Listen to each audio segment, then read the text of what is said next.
Dans son champ de 2 hectares à 30 km de Niamey, Madame Sidikou Malikatou Abdou produit elle-même les feuilles de moringa destinées à la transformation. Et la raison est toute simple.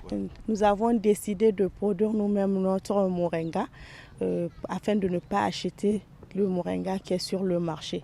Parce que les gens utilisent beaucoup les engrais chimiques et puis les pesticides qui ne sont pas sans conséquence pour la santé. Donc nous n'utilisons pas les engrais chimiques et puis les pesticides. Pour que le moringa garde vraiment ses vertus, pour que ça soigne comme il se doit. C'est pour cela que nous produisons nous-mêmes notre moringa. Le Niger est un important producteur de cette plante aux nombreuses vertus alimentaires et médicinales. Sur ce marché de la capitale, certains producteurs viennent tous les matins ici écouler leurs récoltes, le plus souvent destinées à la consommation.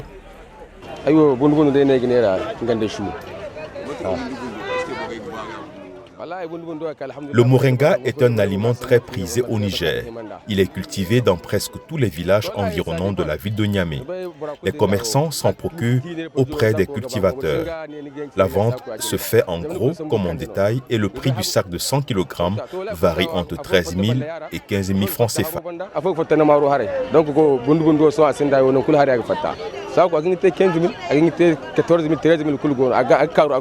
Et si sa disponibilité est fréquente, c'est parce que le moringa est très facile à produire une fois arrivé à maturité. Le moringa, quand c'est bien arrosé, les branches produisent les feuilles chaque 2 semaines. Donc à chaque 2 semaines, on peut cueillir les feuilles.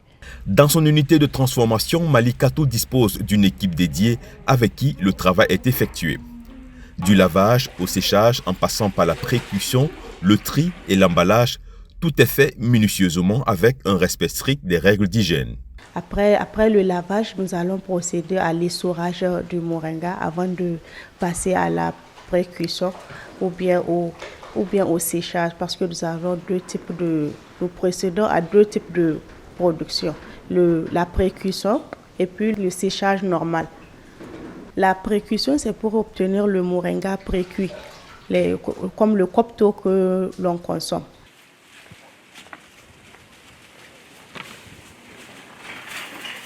Nous sommes ici dans la salle de séchage du moringa. Donc, c'est les feuilles directes qu'on fait sécher ici. Nous sommes ici dans le séchoir à serre. C'est un séchoir qui permet au soleil de ne pas taper directement les feuilles de moringa pour que le moringa garde ses valeurs organoleptiques. Donc, parce que le moringa est séché au soleil directement, c'est pas bon. Le moringa ne va pas garder toutes ses vertus. Donc, c'est pour cela que nous les séchons dans ce séchoir à serre pour que le soleil ne tape pas directement sur les feuilles. Ces feuilles séchées vont servir à faire les thés, la tisane et puis les infusions et puis la poudre et d'autres produits. Malikatou n'est pas la seule femme engagée dans ce secteur.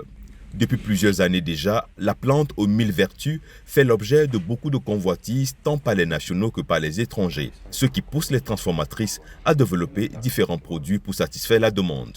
Parmi les produits que nous produisons, nous avons la poudre de moringa, la tisane qui est une tisane thérapeutique. Nous avons aussi le jus de moringa qui est très prisé. Nous avons le jus sucré et le non sucré pour les diabétiques.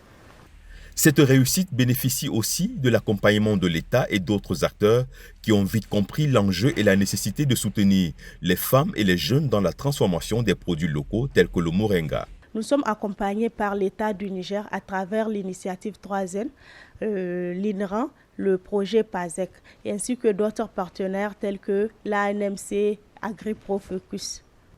Cet accompagnement nous a permis d'améliorer la qualité de nos produits et les conditions de travail de la transformation à travers les formations sur la gestion entrepreneuriale, sur la qualité de production, sur les techniques de conservation. Et nous avons aussi acquis la certification de notre produit phare qui est l'infusion de moringa à travers la NMC.